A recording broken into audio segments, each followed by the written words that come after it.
பாஜகவினர் இவிஎம் மிஷனை வைத்து மோசடி செய்து ஆட்சியை கைப்பற்ற முயற்சிப்பதாக விடுதலை சிறுத்தை கட்சித் தலைவர் தொல் திருமாவளவன் குற்றம் சாட்டியுள்ளார். ஆகவே இங்கு யுத்தம் நடப்பது காங்கிரசுக்கும் பாஜகவுக்கும் அல்ல, அல்லது இந்தியா கூட்டணிக்கும் என்டிஏ கூட்டணிக்கும் அல்ல, மக்களுக்கும் சங் பரிவார்களுக்கும் இடையிலான யுத்தம் தான் இந்த தேர்தல் என்பதை இன்றைக்கு நாட்டு மக்கள் உணர்ந்திருக்கிறார்கள். அந்த அடிப்படையில் தேர்தல் முடிவு அமையும்.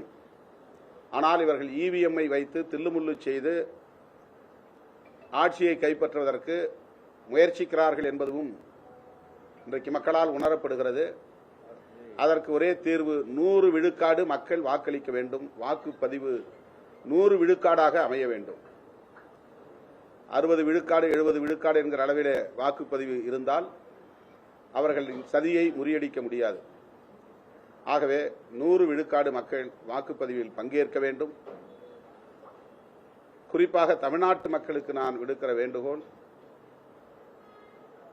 தமிழ்நாட்டில் எப்படியாவது பாரதிய ஜனதா இரண்டாவது பெரிய சக்தியாக வந்துவிட வேண்டும் என்று பல்வேறு சதி முயற்சிகளை மேற்கொண்டு வருகிறது.